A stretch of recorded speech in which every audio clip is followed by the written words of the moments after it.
They said his eyes burned through iron. They said the mask was forged not for punishment, but for silence. They said he came from the sea, carrying secrets that could tear a city apart. And in Charleston, where whispers travel faster than wind, a man with no face became the most feared name in every prayer. Charleston, South Carolina, the year was 1823. The air was heavy with salt and secrets. The harbor glimmered under a pale morning sun, where ships from every corner of the Atlantic swayed against their moorings. Merchants shouted over crates of indigo, rum, and human flesh, a city still pulsing from the trade it refused to abandon. The scent of molasses and misery clung to the docks like a curse. And amid it all, that morning began like any other, until the fishermen dragged in a man who should have been dead. He was wrapped in torn linen, his hands blistered and bound with rusted chains. The sea had nearly claimed him, but something in his body still trembled. Faint, stubborn life. Yet what froze every witness wasn't his wounds.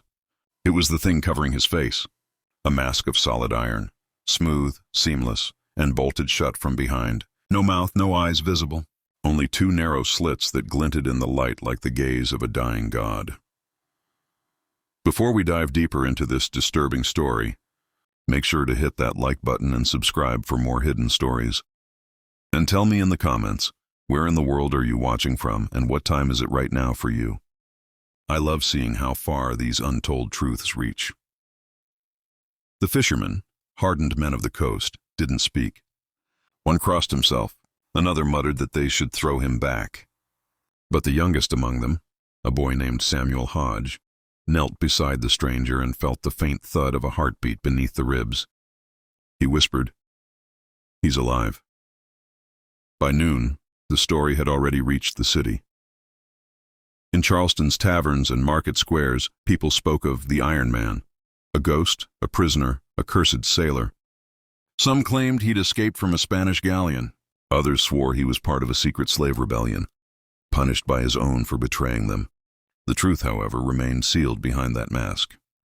Sheriff Alden Crow, a man as proud as the city's white columns, arrived at the harbor with a small escort. He was tall, wearing a black coat despite the heat, and his eyes were as sharp as his reputation. When he saw the man lying on the dock, half conscious, Alden whispered something that no one quite heard. Then he turned to his men and ordered, "Take him to the old barracks. No doctor, no priest, no questions." The old barracks stood near the marshes, abandoned since the War of 1812. It smelled of damp earth and forgotten battles. They placed the man on a cot, bound his wrists, and left a single lantern burning beside him. Sheriff Crow lingered. He studied the iron mask closely, running his fingers along the weld lines. Whoever had sealed it, he realized, knew what they were doing. This wasn't makeshift punishment. It was crafted, precise, almost ceremonial. That night, rain lashed against the barracks. The guards, uneasy, kept their distance. They claimed they heard sounds, faint metallic scraping, as if the man were whispering behind the mask. Others said they heard weeping. But when they entered the room, the prisoner sat still, motionless, staring toward the window where lightning flashed across the marshes. By morning, word of the man in the iron mask had reached Dr. Eleanor Wren, one of the city's few physicians who treated both the rich and enslaved. She had a reputation for curiosity that bordered on defiance. When she demanded to see the prisoner, Sheriff Crow refused. "He's under quarantine," he said. "For all we know, he's carrying the plague." But Eleanor had treated plague victims before, and none wore masks welded shut. She pressed harder until Crow relented, partly to quiet her, partly because he wanted someone else to confirm what he already feared. This was no ordinary man. When Eleanor entered the cell, she felt the temperature drop. The prisoner sat upright, his body still trembling with fever. The mask reflected her lantern light in dull glimmers. She tried to speak. "Can you hear me?" The head turned slightly, just enough for her to see movement behind the eye slits. "Yes, you can hear me," she whispered. She examined the mask's edges. Whoever had sealed it had done so with molten iron, fused directly to the skin. She could smell burned flesh beneath it. "God have mercy," she muttered. "What did they do to you?" The man tried to move his hands, but the chains rattled. Eleanor noticed something strange, carved into his forearm. Faint but deliberate were letters, VR. She traced them with her gloved finger. unsure if they were initials, a mark of ownership, or something else entirely. When she looked up again, the prisoner's breathing quickened. He tried to speak, but only a low rasp came through the mask, a sound like air escaping a tomb. Sheriff Crow watched from the doorway. "If he dies," he said coldly, "bury him by the marsh and tell no one." Eleanor turned sharply. "And if he lives?" Crow didn't answer. He walked away, leaving the sound of his boots echoing down the corridor like gunshots in the dark. Days passed. The prisoner lingered between life and death. Eleanor visited often, cleaning his wounds and trying to feed him through a narrow slit in the mask. She spoke to him softly, telling stories of Charleston's past, the fires, the hurricanes, the wars. She hoped her voice might remind him that he was still human. Sometimes she imagined he nodded. Other times, she wasn't sure if he heard her at all. But as she spent more time in the barracks, Eleanor began noticing small things. The lock on the mask had strange engravings, symbols she didn't recognize. Once, when lightning struck nearby, she saw the iron faintly shimmer with blue veins of light, as if reacting to the storm, and the prisoner's eyes, barely visible through the slits, seemed to follow her even when she turned away. One night, unable to sleep, she returned alone. The guards were gone. Crow had stationed them elsewhere. She entered the cell and set her lantern down. The man was awake, watching her. "I need to know who you are," she whispered. "What is VR? Who did this to you?" For a moment, nothing. Then a sound. A deep metallic groan, and beneath it words, muffled, desperate. "Run." "They know." Eleanor froze. "Who knows?" He convulsed suddenly, shaking against the chains. The lantern flickered. Outside, thunder rolled like cannon fire. "Who knows?" she shouted. But the man only thrashed harder until the iron mask struck the wall with a ringing clang. Then he went still. When she looked down, she saw something on the floor, a small piece of parchment that had fallen from his sleeve, soaked with sweat and blood. It bore a single symbol, the same one engraved on his mask, a serpent coiled around a crown. She pocketed it and fled the barracks before dawn. 2 days later, Charleston's elite gathered at the governor's mansion for a celebration, the annual Port's Honor Ball. The music was loud, the chandeliers glittered and laughter filled the air, but Sheriff Crow's mood was grim. He had stationed extra guards at the barracks after reports of strange lights near the marsh. Yet something gnawed at him. That mask, those symbols, he had seen them before. Years earlier, during the war, Crow had served in a covert regiment that intercepted letters from European mercenaries. Many bore that same serpent and crown seal. It belonged to a secret society, the Order of Veritas Regnum. Rumors said they controlled trade routes, ships, and even certain governments. But they were believed to have vanished decades ago. So why was one of them, or one of their victims, lying chained in his city? That night, a fire broke out near the harbor. As Crow rushed toward the smoke, he saw the old barracks engulfed in flames. Guards screamed, trying to douse the blaze, but the roof had already caved in. Inside, amid the smoke and sparks, something moved. A dark silhouette stepping through the inferno. The iron mask glowed red-hot from the heat, yet the figure walked slowly, deliberately, as though the fire itself parted for him. "Stop!" Crow shouted, drawing his pistol. The figure turned just once, and Crow saw the reflection of his own face in the mask. Warped, distorted, unrecognizable. Then the man vanished into the rain, disappearing toward the city's shadowed alleys. By morning, Charleston was in panic. Some said a demon had escaped. Others claimed the masked man was an omen, the ghost of every soul the city had ever sold. Crow, now desperate, sealed off the docks and ordered a citywide search. But the prisoner had left no trace, only the ruins of the barracks and the faint smell of burned iron. Meanwhile, Eleanor examined the parchment she'd taken. Beneath the serpent and crown, in faint ink, were words written in Latin, Ex tenebris regnum. She translated it quietly. From darkness, a kingdom. She realized then that whoever the masked man was, he wasn't just a victim, he was part of something far larger, something that had been buried under Charleston's charm and history for generations. And now, that darkness had returned. The city did not sleep for 3 nights after the fire. Charleston's cobblestone streets, usually glowing with the laughter of carriages and gaslight, had turned into corridors of rumor and fear. The sea wind carried whispers. The Iron Man walks at night. Children were kept indoors. Merchants shut their shops early. Even the church bells, once proud and punctual, rang off beat, as if the whole city had forgotten its rhythm. Sheriff Alden Crow had not slept either. His hands trembled when he poured coffee. His reflection seemed thinner in the mirror. The fire had burned everything, records, chains, even the cot where the masked man once lay. But no body had been found.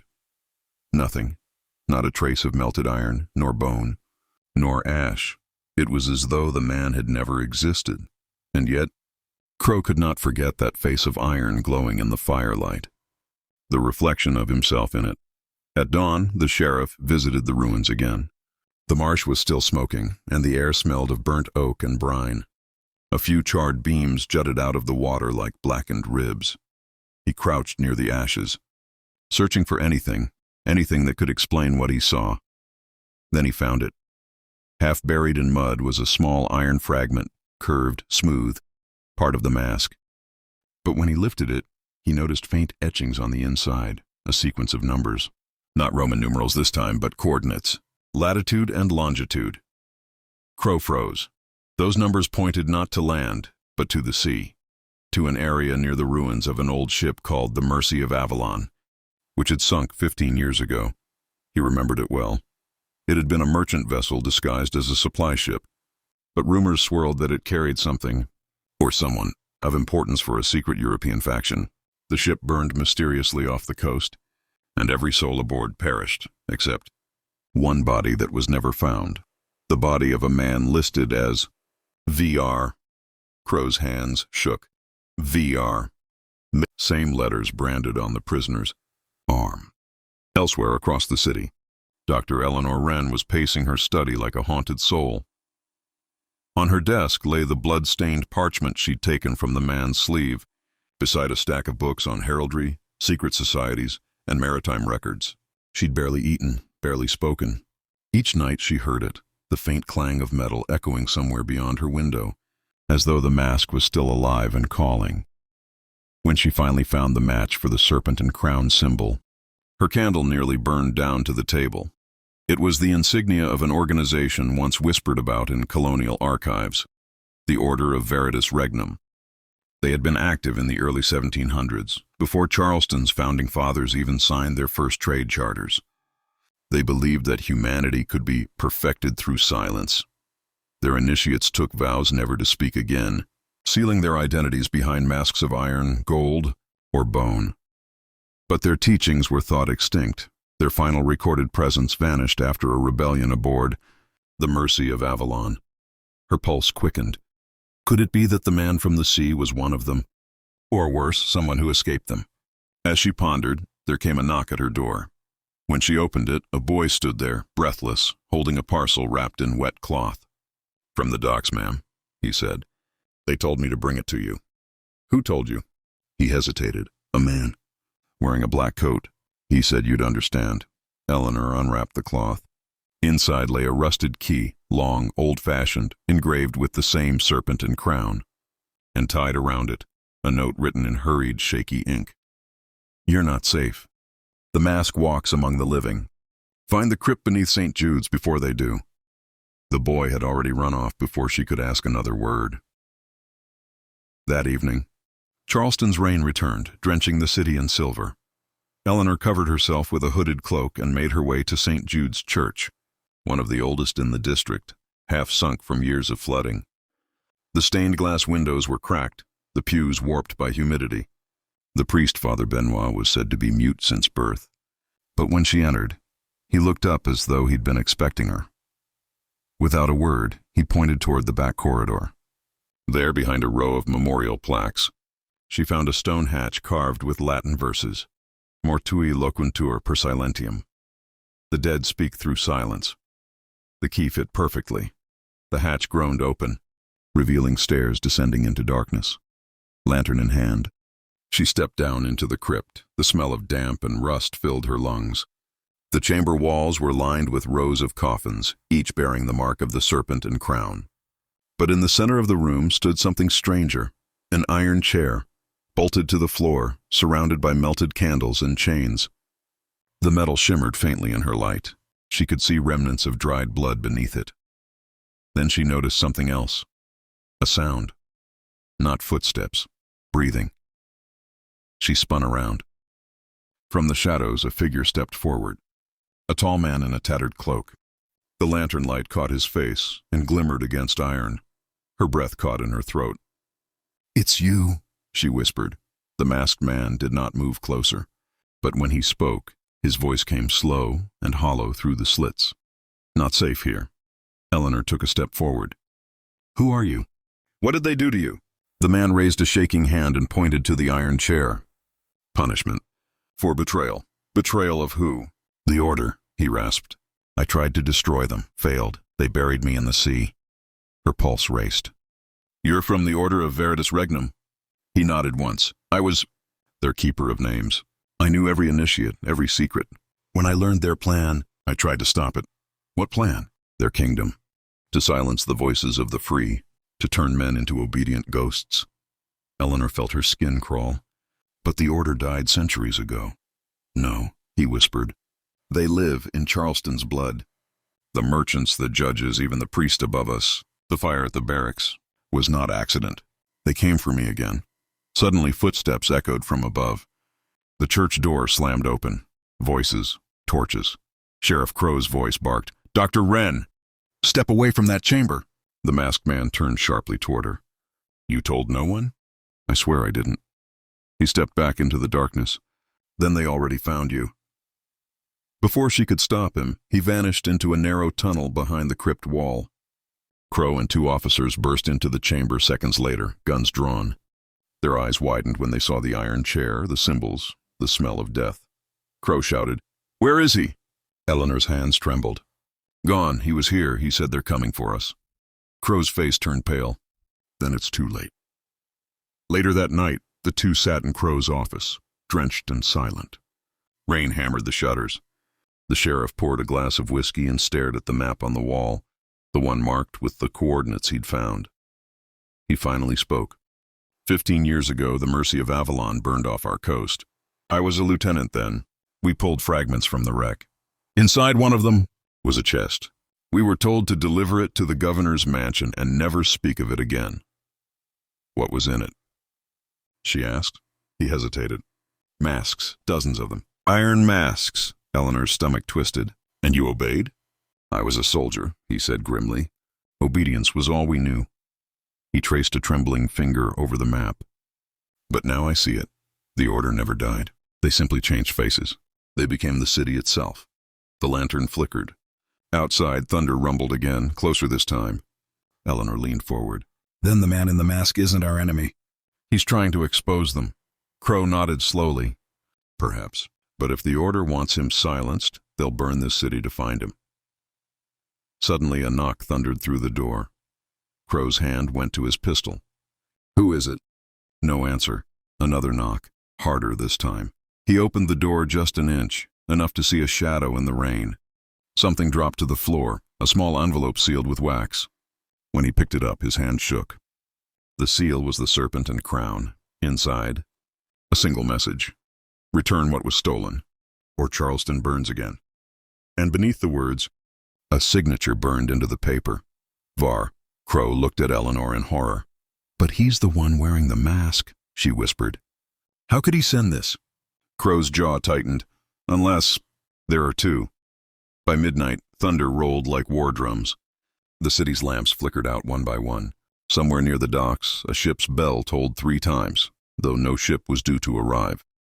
On the horizon, faint and ghostly through the rain, lights glimmered upon the sea, like lanterns from another age, approaching closer and closer. Charleston was about to remember the secrets it had buried beneath its waves. The storm that night never truly ended. Even when the rain stopped, Charleston felt drenched in dread. The air was thick with the smell of smoke and sea salt, and the church bells, once a comfort, now sounded like warnings. Every toll echoed across the narrow streets, bouncing between the mansions and the markets, whispering the same unspoken fear. He has returned. Dr. Eleanor Wren could barely keep her hands steady. The letter, signed with VR, lay open on Crow's desk, its wax seal broken, its words seared into her mind. 2 VRs, 2 Iron Masks, or worse. One name shared by many. Sheriff Crow stood by the window, watching the harbor through streaks of rain. In the distance, faint lanterns flickered on the water. "They're out there," he murmured. "Those lights. They're signaling." "To whom?" Eleanor asked. "To the dead," he replied quietly. She moved closer. "You think the order is coming back?" "I think they never left," Crow said. "And now the sea is bringing back what we tried to forget." He turned to face her, his jaw tight. "There's something I never told you, Doctor. 15 years ago, when the Mercy of Avalon burned, the governor ordered us to bury what was left of the crew, without ceremony. But one coffin was different. Iron bolts, no name, no weight inside. Empty?" she whispered. He nodded. "They buried a mask instead of a man." That afternoon, Charleston's harbor lay quiet. Ships rocked gently against their ropes, and the gulls circled low. Yet beneath the calm, divers in leather suits worked silently in the murky water, hired by Crow under false pretenses.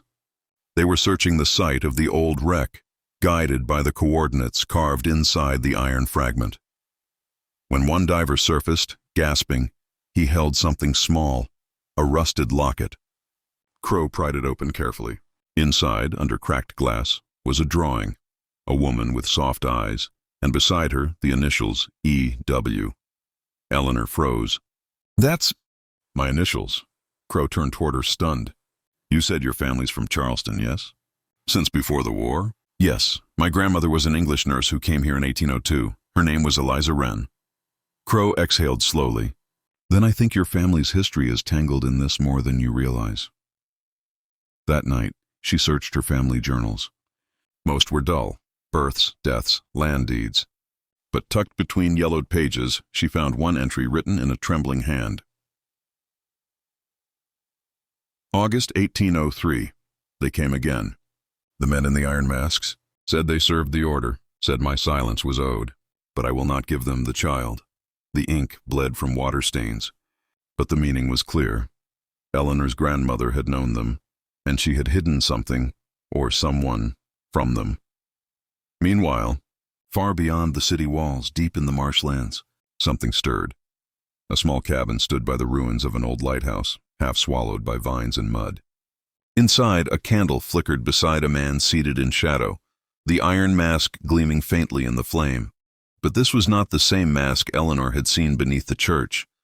This one bore new carvings, more intricate, crueler, and its wearer's hands were not chained but scarred. He polished a blade slowly, methodically, as if waiting for a signal. Then came a knock, 3 times, slow and deliberate. He did not answer. The door creaked open anyway. A hooded figure entered, rain dripping from his cloak. "You were told to remain silent," the hooded man said. "I waited long enough," the masked one rasped. "He walks again, the traitor." "Then the time has come," the visitor replied. "Charleston must remember its covenant." He set a small chest on the table. Inside were 5 masks, each smaller than the one the man wore, each marked with a name scratched crudely inside. The man's iron voice echoed from behind the mask. "And the woman?" "She interferes. Then she dies," he said, and the candle flickered out. The next morning, Eleanor was summoned to the docks. A body had washed ashore. When she arrived, her breath caught. It was Father Benoit, the mute priest from St. Jude's. His throat was cut, but his eyes were wide open, staring at the sky. Around his neck hung a strip of parchment pinned with a nail. Crow lifted it carefully. On it were 4 words. "Silence keeps the kingdom." Eleanor shivered. "They killed him because he helped me." Crow clenched his jaw.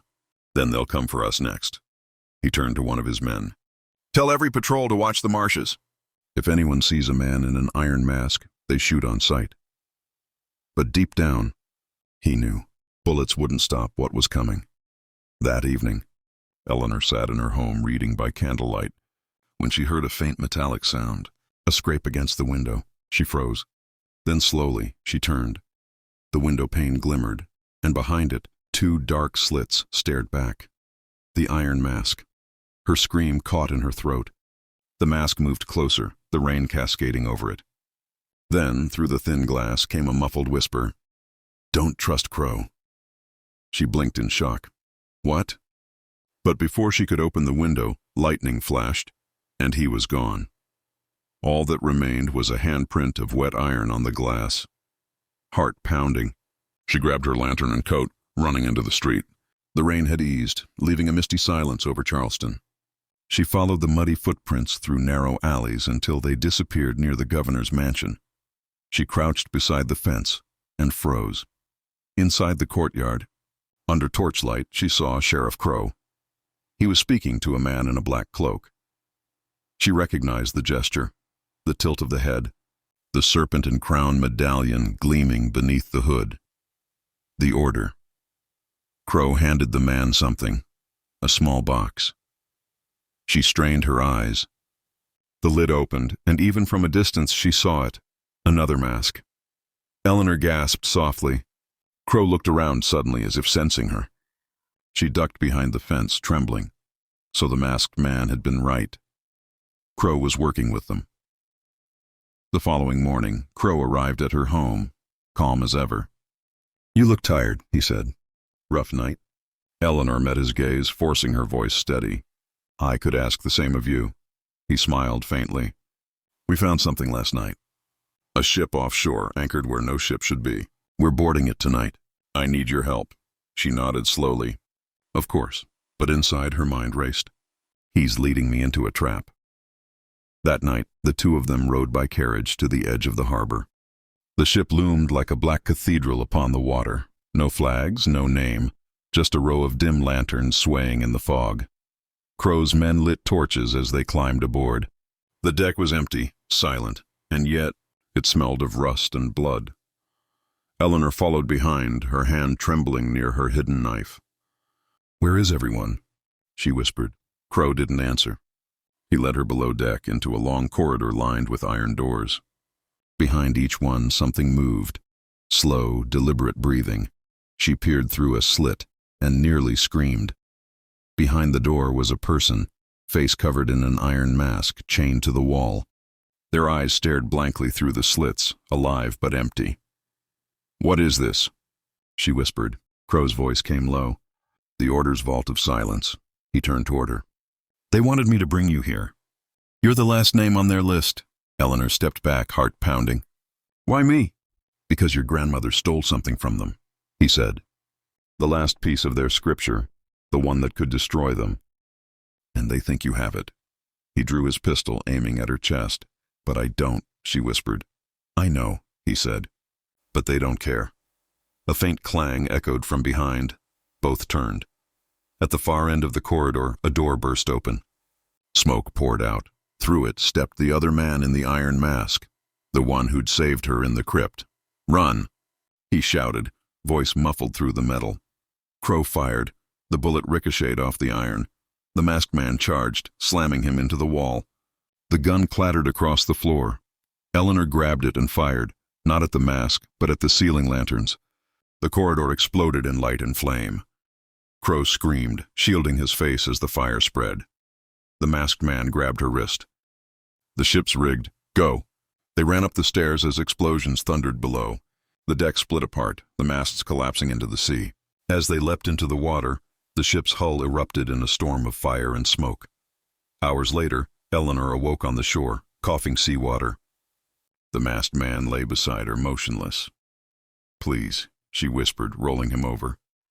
"Don't die on me now." He stirred faintly. "Crow still lives." She nodded, shaking. "We'll find him. But first, tell me your name." He was silent for a long moment. Then through the rasp of metal came a single word. "Valen." She froze. "Valen! Rin?" He nodded weakly. "VR," the name they tried to erase. Eleanor looked out toward the horizon. The wreck of the ship still burned faintly in the distance. The city of Charleston slept, unaware that its oldest secret had just surfaced again. She turned back to him. Then we finish what they started. Valen's breathing deepened, the iron mask glinting in the rising sun. Then prepare yourself, he said softly, because the order does not die. And somewhere, deep in the marshlands, a bell tolled once, long and hollow, as if something ancient had awakened. By the time the moon rose again over Charleston's harbor, the city was no longer the same. Whispers of the iron-faced man had spread beyond the poor quarters and the prison walls, carried by sailors, merchants, and servants who traded rumors as though they were coins of prophecy. Some said he was a fallen French noble. Others swore he was a runaway slave who knew too much about his master's crimes. But among the enslaved and free black communities of Charleston, a different legend began to grow. One that spoke of vengeance, justice, and the sins that could no longer be buried beneath the magnolia trees. The man with the iron mask, still nameless, had been moved from the dungeon to a secluded cell beneath the old exchange building, the same building where slaves had once been auctioned and where revolutionaries had planned rebellion decades before. The city officials said it was for security, but the truth was more sinister. They feared him. Even silent, even faceless, he seemed to know things he shouldn't. Captain Silas, the officer who had first discovered the man, visited him again under cover of night. Lantern light trembled across the damp stone walls as Silas stood before the cell door, watching the iron mask glint faintly through the bars. "You've stirred up ghosts," Silas muttered. "Half the city's talking about you. The mayor wants to move you inland before the storm breaks." The masked man did not move, but something in his stance shifted, a subtle defiance, like a storm building beneath still water. Silas exhaled sharply. "You understand me, don't you?" "Damn it, you understand every word." There was a pause, then the faintest sound, a tap, slow and deliberate. Tap, tap, tap. It echoed like a heartbeat through the prison corridor. Silas stepped closer. "What are you trying to say?" The man's hands were cuffed, but he lifted one finger and tapped 3 times again. Then he turned his palm upward, tracing invisible letters in the air. Slow, shaky, but unmistakable. B-E-N-D. Bend. Silas repeated, confused. "What does that mean?" The masked figure pointed toward the east, toward the harbor, where the water met the sky. It took Silas a moment to understand. Bend wasn't a word. It was a place, the Ashley Bend, a small curve of marshland outside the city, long abandoned but notorious among old sailors for smuggling and secrets. Silas felt a chill. "What's there? What are you hiding?" But the man only turned his head away, sinking back into silence. The next evening, driven by curiosity and something deeper, guilt, perhaps, Silas took a lantern and a pistol and rode toward Ashley Bend. The night was thick with mist, and the cries of gulls mixed with the rustle of marsh reeds. The land smelled of salt and decay. He dismounted near the water's edge, the old wooden docks half sunken and covered in moss. There, beneath a rotted signpost, he saw a faint glimmer, something buried in the mud. He knelt, brushing away layers of grime until the shape revealed itself. A small iron crest engraved with the letters DF. Silas frowned. He had seen that mark before, on crates seized from French ships smuggling weapons into Charleston 2 years prior. He remembered the name, Dominique Fournier, a French aristocrat turned arms dealer who vanished after being accused of selling secrets to both sides during the Revolution. Could it be? Could the man in the mask be Fournier himself? Or one of his victims? Before Silas could ponder further, he heard footsteps. Not one pair, several, men approaching through the fog, carrying lanterns that cut the darkness like fireflies of death. "Drop the weapon, Captain," a voice ordered, cold, commanding. From the shadows stepped Mayor Garrison, flanked by 2 city guards. "You shouldn't have come here." Silas froze. "Mayor, what's going on? Who is that man in the mask?" The mayor's eyes glinted in the lantern light. "A relic of another war. A mistake that should have drowned long ago." "And what's buried here?" Silas demanded. "What did you bury with him?" Garrison's expression hardened. "Justice, Captain. Justice for Charleston." The guards raised their muskets. Silas gritted his teeth, but before anyone could move, a sudden sound tore through the fog. A scream, distant but piercing, echoing from the direction of the city. It was followed by the low, rolling clang of a bell, the signal from the exchange building. Something was happening back in Charleston. By the time they returned, the prison was in chaos. One of the guards stood trembling outside the cell, his face pale with horror. The iron-masked man was gone. The cell door had not been broken, nor had the locks been forced. The only thing left behind was a smear of salt water on the floor, and a single iron nail, bent perfectly in half. Garrison turned on Silas, fury burning through his mask of control. "You did this!" "I swear to God I didn't." "Find him," the mayor hissed. "Before dawn, if the city wakes to his face again, we'll all hang." Throughout the night, search parties roamed Charleston, through the docks, the graveyards, even the abandoned plantations where ghosts outnumbered the living, yet no one found a trace. But in the early hours of morning, as mist drifted along the river, a ferryman swore he saw a figure standing upon the edge of the harbor, tall, motionless, staring toward the horizon. The iron mask caught the faintest glint of sunrise before vanishing into the fog. When Silas heard the account, something inside him shifted. He rode once more to Ashley Bend, this time determined to dig deeper, literally. Near the spot where he'd found the crest, he began to dig into the wet soil. Hours passed before his spade struck something solid, a chest, small and corroded with age. Inside were documents sealed in wax, and beneath them, a rusted pistol. He tore open one of the papers, the ink faded but legible enough. Ledgers of shipment routes, coded names, lists of Charleston's merchants, politicians, and officers. His breath caught when he saw his own superior's name, and beneath that, Mayor Garrison. The ledger detailed a vast conspiracy, one that had enriched Charleston's elite for decades, smuggling weapons and human cargo under the guise of trade. And at the bottom of every deal, a name was scratched out in black ink. The only words left legible, the masked witness. Silas realized then that the man in the iron mask wasn't the secret, he was the keeper of it. The mask wasn't punishment. It was containment. He knew too much. Silas returned to the city at dawn, the chest hidden beneath his coat. He didn't go home, didn't rest. Instead, he went straight to the one person he could trust, Eleanor Whitfield, a young journalist who had recently begun printing anti-slavery pamphlets in secret. Eleanor's face paled as she read the papers. "This could destroy half the city," she whispered. "If these reach the wrong hands—" "They already have," Silas said grimly. "The mayor will come for me soon. But if we find the man first—" A sharp knock at the door cut him off. 3 deliberate taps, then silence. Eleanor froze. Silas drew his pistol and opened the door slowly. No one was there. Only the faint hiss of the wind, and on the doorstep, an iron key tied to a strip of torn fabric. The fabric bore a single mark. DF. That night, as the rain lashed Charleston and thunder rolled over the harbor, Silas followed the trail back toward the city's old fort, the same place where the masked man had first been found. He descended into the storm tunnels beneath the structure, where sea and stone merged into an echoing labyrinth. There, illuminated by lightning through the cracks in the ceiling, he saw him, the man in the iron mask, standing ankle-deep in seawater, staring at a wall of engraved names, hundreds of them. Names of the enslaved, the forgotten, the dead. Silas raised his lantern, trembling. "Who are you?" The man turned slowly. This time there was something new in his eyes. Not fear, but recognition. He raised his cuffed hands and pointed at the wall. One name in particular glistened beneath a drip of water. Silas stepped closer to read it. The letters carved deep into the stone said, Dominique Fournier. He froze. "That's you."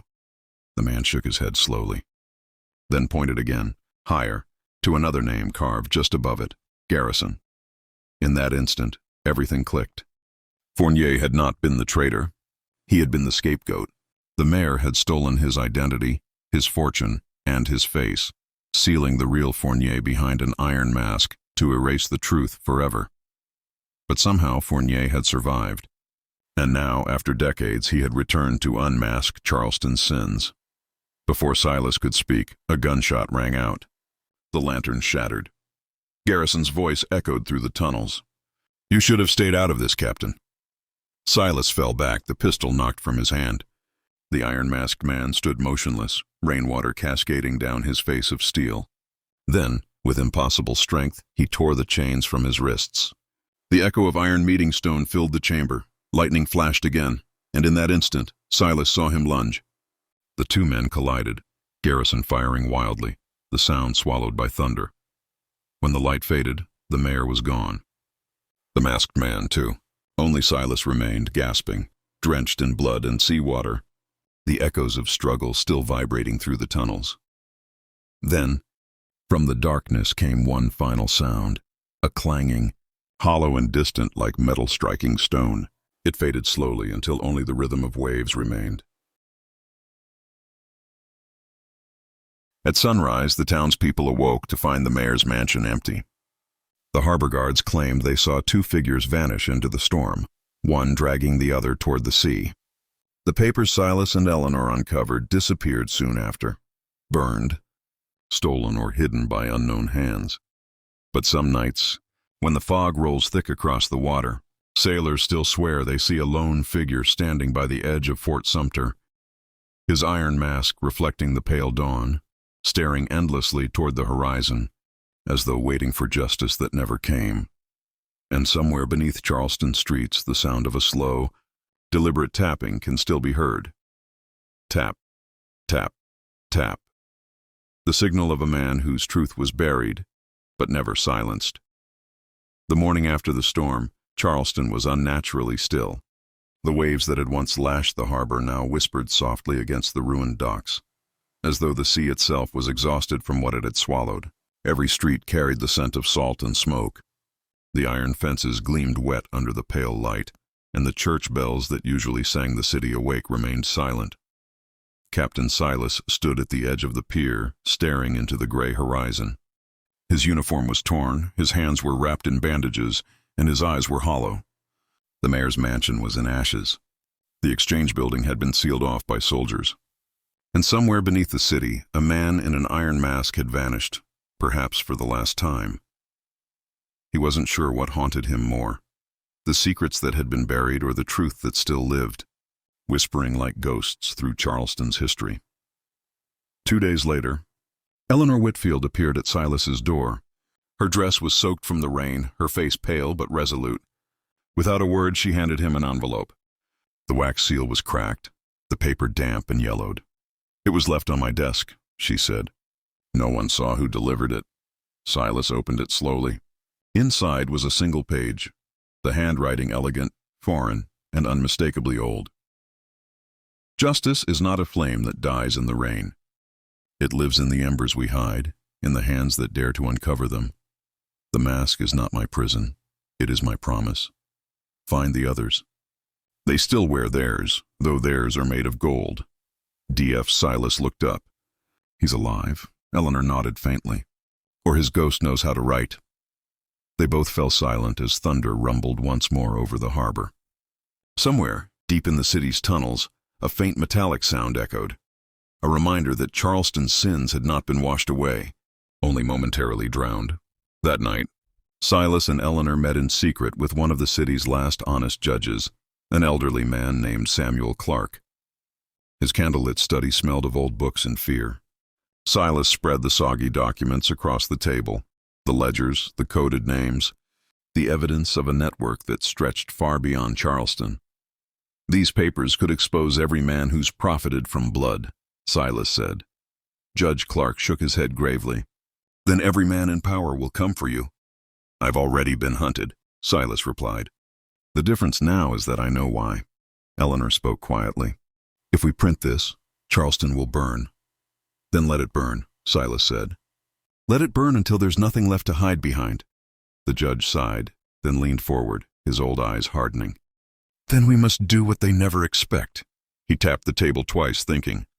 We tell the truth, but not as confession, as legend. Eleanor frowned. Legend? Yes, Clark said. A story the powerful will laugh at, until it's too late to silence.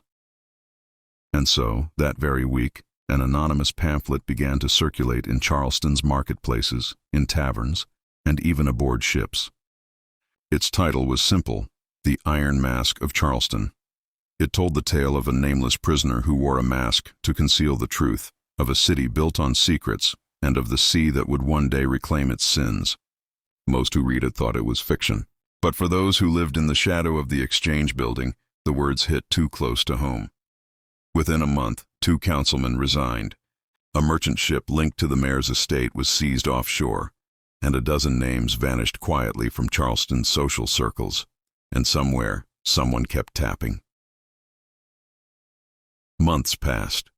The summer heat returned, bringing with it the heavy scent of magnolias and gunpowder. The city rebuilt itself as it always did, painting over the cracks, erecting new facades to hide old decay. Silas no longer wore his uniform. He had resigned, disappearing into the quieter side of the city, taking work as a dock inspector.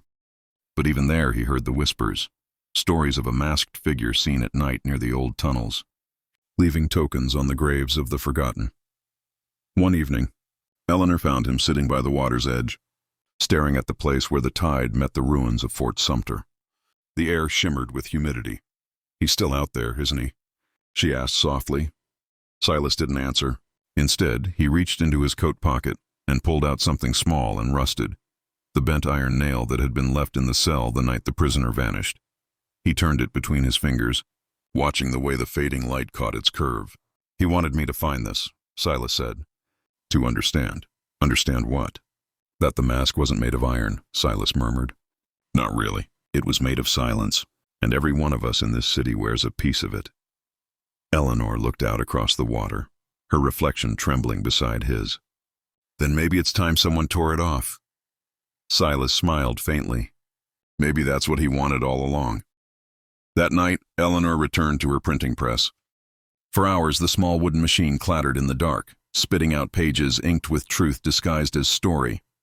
Each page bore the same line at the bottom, a message that spread faster than rumor, faster than fear. Every city has its mask. Ours was made of iron. Within a year, the legend of the Iron Mask spread beyond Charleston. Sailors carried it to Savannah, to New Orleans, even across the Atlantic. The story grew, twisted, adapted. Sometimes it was a ghost tale, sometimes a warning, sometimes a rebellion song. But always, it carried the same heartbeat. Tap, tap, tap. A rhythm that reminded people that even the most silent man can speak louder than the ones who command. In 1830, long after the city had moved on, workers repairing the tunnels beneath Fort Sumter uncovered a sealed chamber. Inside, they found the rusted remains of chains, a broken pistol, and something else. A mask of iron, cracked open down the center, as if torn apart by human hands. No bones. No body. But beside the mask, there was a single folded note preserved by wax and time. The ink was faint, yet legible. For those who still listen beneath the noise, the sea remembers. The walls remember. The truth does not die. It waits. And one day, when the tide is high, Charleston will hear the tapping again.